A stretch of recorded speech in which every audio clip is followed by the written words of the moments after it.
and that as we work in consolidating and reorganizing the legal framework for us to tap into this big resource that is available for the transformation of our country, I also want to ensure and to ask those in the forest product space, those in the timber space, that there is now an opportunity for us to grow our timber industry space.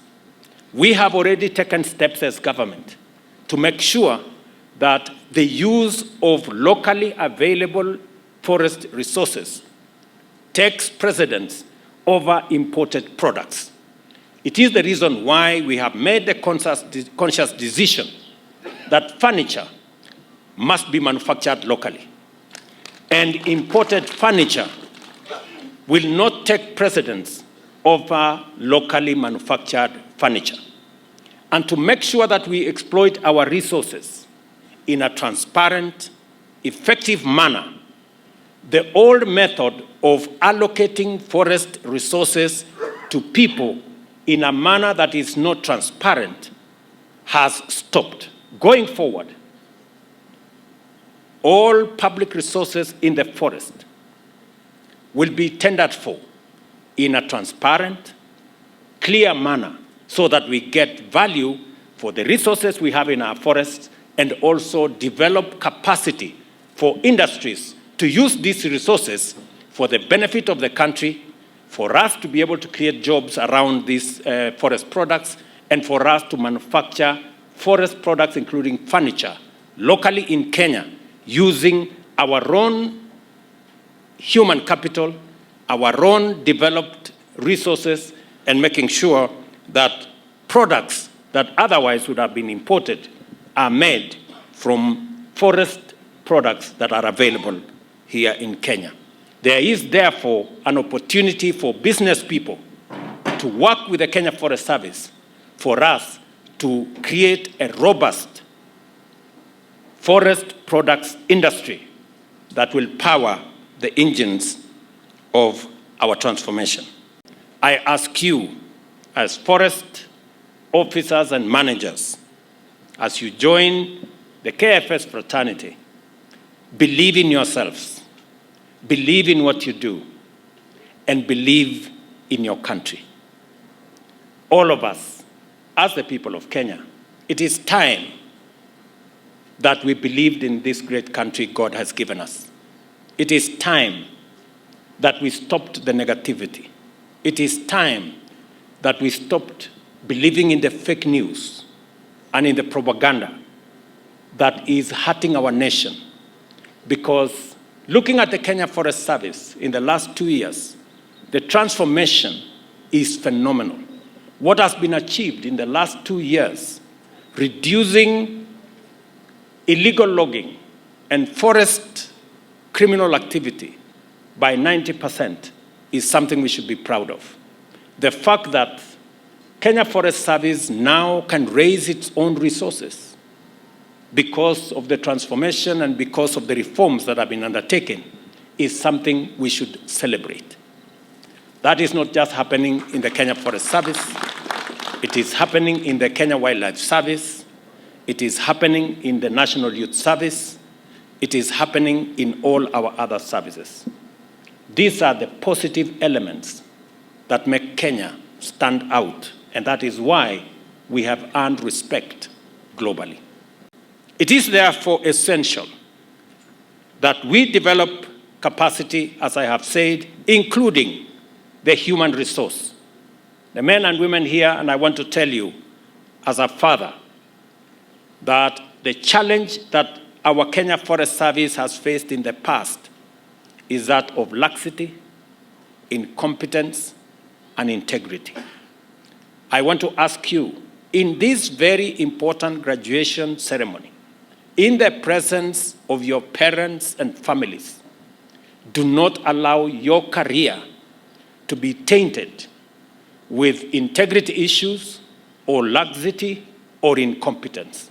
You have the opportunity to change course for Kenya Forest Service and make Kenya truly the environmental headquarters of the world by serving in a dedicated manner in the responsibility that is bestowed on you today.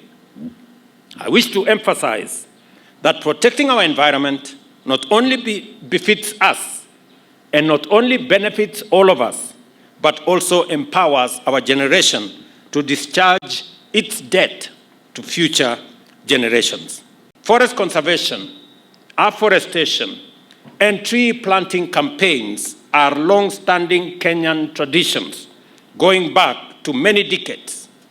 In 2023, we launched a national program to restore degraded landscapes and ecosystems, strengthen our institutional framework to combat deforestation, and included a national campaign to plant 15 billion trees by 2032, aiming to raise our forest cover to 30%.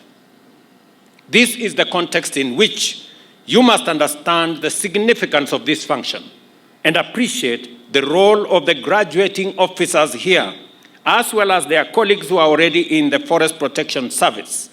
They are the guardians of the nation and the Earth's lifeline. Their work enables us achieve sustainability and prevail against daunting global and local environmental challenges. Forests purify our air, sustain biodiversity, and support livelihoods.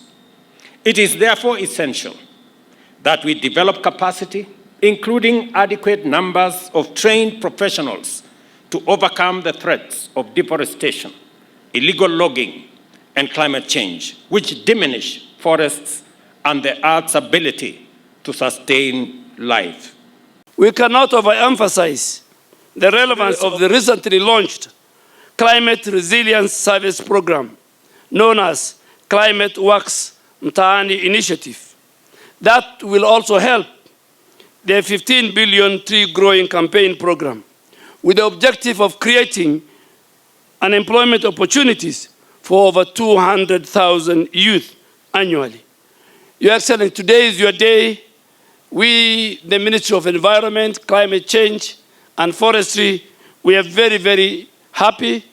It's under your leadership since 2002 that over 2,600 rangers were recruited, trained, and you officiated the passing out parade. Today we have the cadets and our technical team comprising over 576. That is an indication, that is a commitment that you and your government has shown to conserving our environment, our forest, and we want to commit as a ministry that by 2032, our forest cover, inshallah, will move from the current 12.7 to 32%. In the last 2 years, Your Excellency, under your leadership, Kenya has earned great recognition as a global leader in promoting environmental sustainability and climate action. This is due to your proactive leadership, your sustained political commitment, and today Kenya has developed very strong policy framework, ambitious reforestation goals, strategic investment in renewable energy, and active participation in international climate diplomacy. Your Excellency, we acknowledged the budgetary and policy support you have given us in the implementation of the 15 billion tree growing campaign program. A very noble, a transformative initiative to address the critical challenges of climate change, water scarcity, land degradation, biodiversity loss, while also at the same time, Your Excellency, creating jobs, improving livelihoods, building resilience of our local communities and the national economy against any climate change and climate vulnerability.